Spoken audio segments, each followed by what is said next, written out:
énième voyage pour Madagascar et c'est l'association malgache qui nous accueille. Vu les précédents voyages, la différence est frappante. Les Malgaches, petit à petit, se prennent en charge pour protéger leur patrimoine végétal et nous en faire profiter.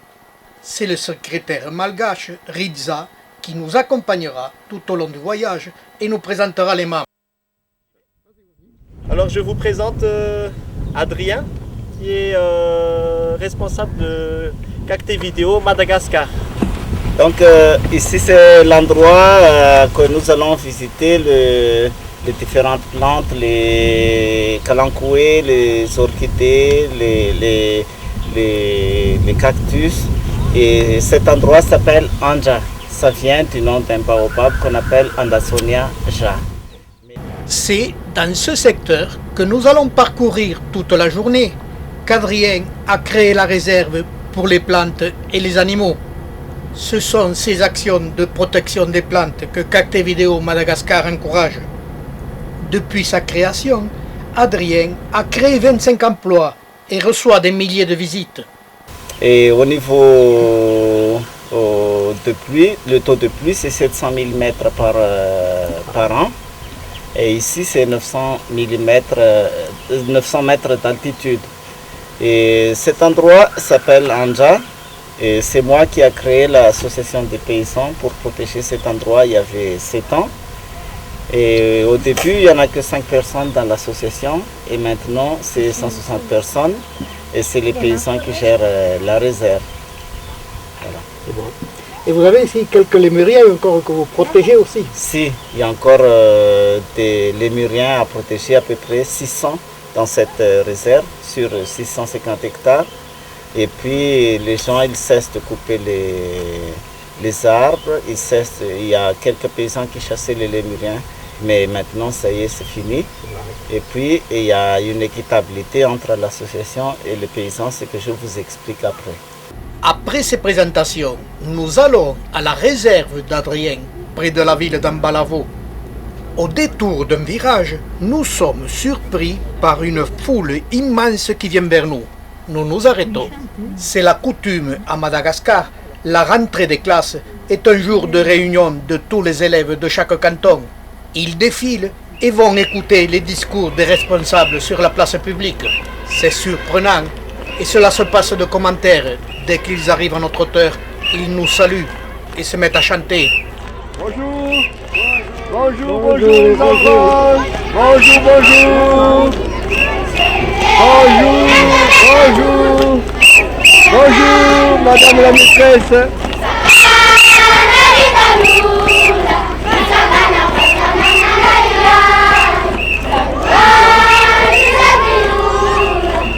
Bonjour, bonjour, bonjour,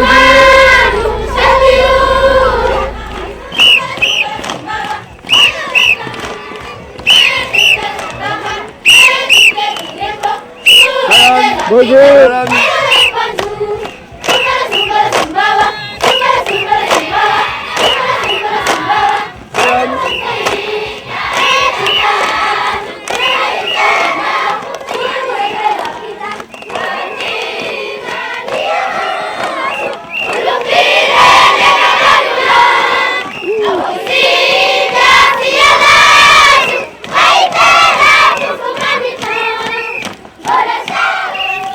Toujours avec le même enthousiasme, des plus petits aux plus grands, ils ont été des milliers pendant 20 minutes à défiler devant nous.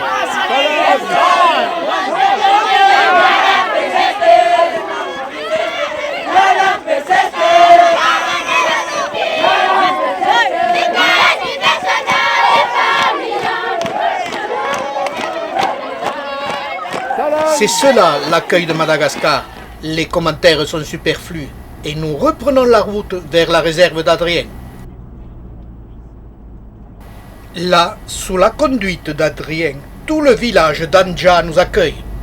Ce petit village qu'Adrien a transformé en réserve est entouré de montagnes où prospèrent un grand nombre d'espèces de plantes succulentes. Mais il y a aussi des lémuriens. Les murités. Et ils vivent toujours en groupe de 20 jusqu'à 25, 30. Et c'est la femelle dominante qui dirige le groupe, c'est pas le mâle. Et la saison d'amour, c'est le mois d'avril jusqu'au mois de mai. Et avec sa copulation.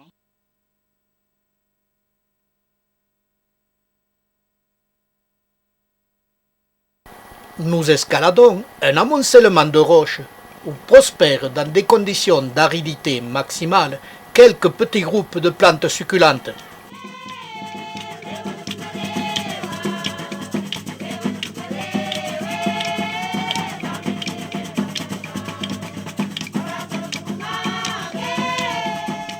Nous arrivons au sommet de ces roches et nous admirons le paysage superbe.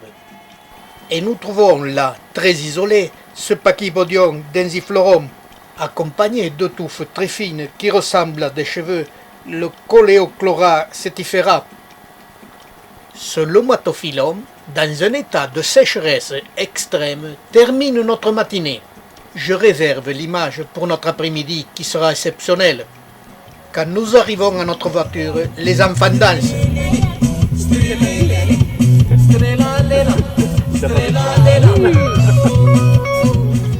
Après s'être restaurés à Ambalavo, nous reprenons la route vers la réserve d'Adrien.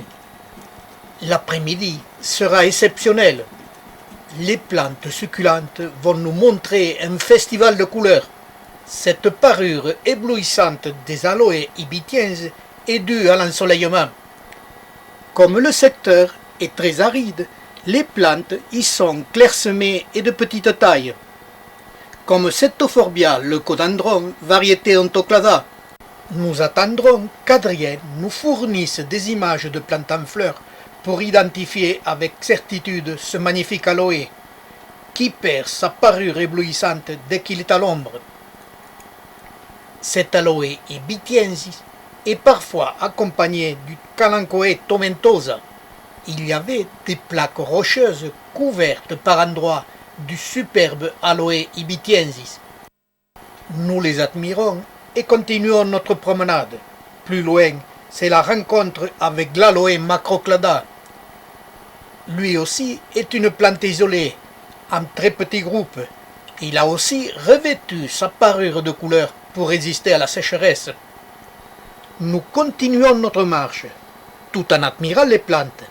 Cette marche va devenir de plus en plus sportive, car nous allons vers le sommet de la montagne.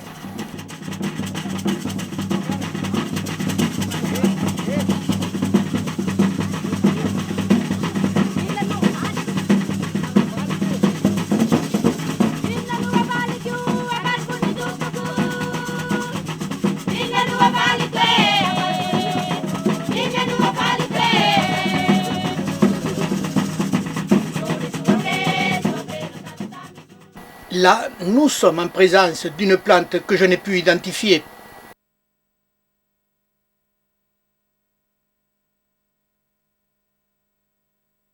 Tout au long de notre parcours, nous verrons beaucoup de Pachypodium densiflorum et très peu d'Aloe acutissima qui souffrent beaucoup de la sécheresse.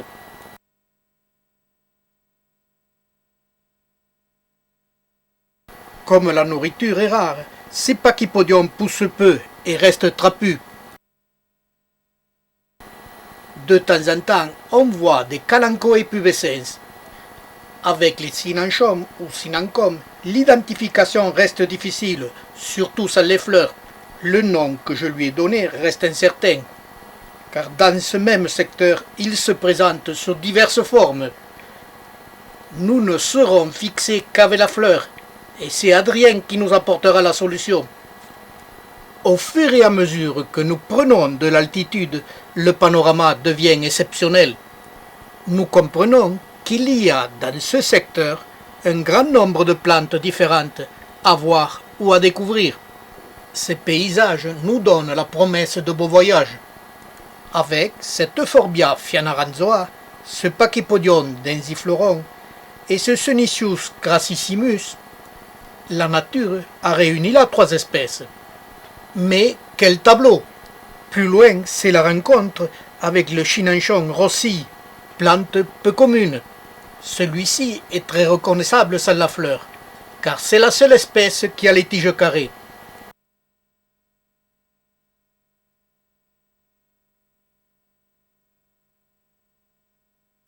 Nous traversons des secteurs, véritables jardins botaniques, où toutes les espèces que je viens de citer sont présentes de façon clairsemée mais artistique. Il en sera ainsi tout au long de notre ascension, et c'est un véritable plaisir.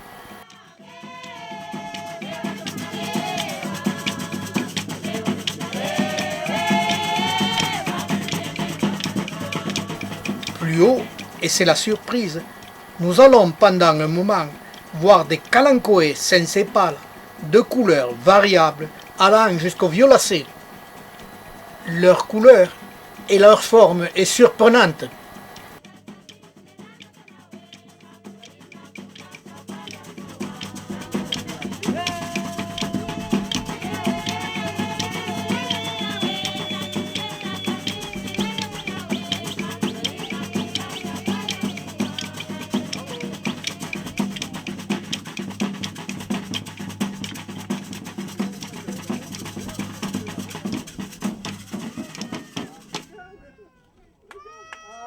Puis, c'est au tour de Sinusius crassissimus de prendre lui aussi cette belle parure.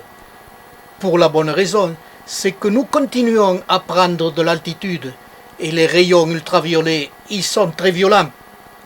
Et cela se ressent sur la coloration des plantes, c'est superbe. Mais pour nous, la pente commence à être rude. À l'approche du sommet, nous sommes bien chauds. Le vent y est très violent et les plantes se font rares, mais toujours plus colorées que les mêmes plantes à moindre altitude. Arrivé au sommet, je vois tous mes compagnons se pencher vers le sol, et c'est là la récompense de nos efforts. Adrien, il y a quelque temps, a découvert un nouveau site de l'aloe avortioide. Cette aloe avortioide est la plus petite du monde. Elle se trouve aux environs de 1400 mètres d'altitude et toujours au sommet des montagnes. Elle est très petite et toujours cachée dans de hautes herbes à l'abri du soleil et du vent. C'est une performance de la part d'Adrien de découvrir cette plante si petite et si cachée. À la vue de cette plante, on comprend tout de suite pourquoi on l'appelle aloe avortioide. Elle ressemble à un avortia. Et tant qu'on n'a pas vu la fleur, on ne peut que la confondre.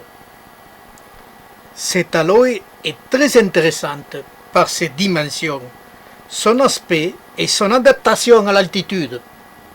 Quand je la mesure, on voit très bien les dimensions de la plante. C'est vraiment étonnant. C'est pourtant une plante adulte. Adrien a vu les fleurs. Au sommet de cette montagne, nous estimons qu'il y a environ une centaine de sujets.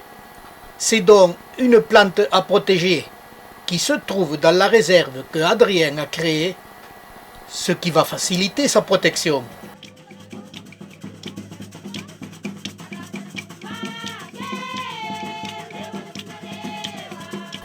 Au sommet, nous chercherons pendant longtemps, mais il fait froid. Nous trouverons quelques séniciaux très colorés. Mais la nuit tombe et nous allons redescendre. Nous avons passé la nuit à Ambalavo. Le lendemain matin, tout le village d'Anja nous a invités pour nous remercier et nous faire partager et admirer ce qui est une fois par an leur jeu d'arène préféré. Le sport, c'est de sauter sur la poste zébu le plus longtemps possible. Et là, c'est le meilleur endroit pour les jeunes hommes de se présenter devant le public, surtout devant les filles. Si les champions...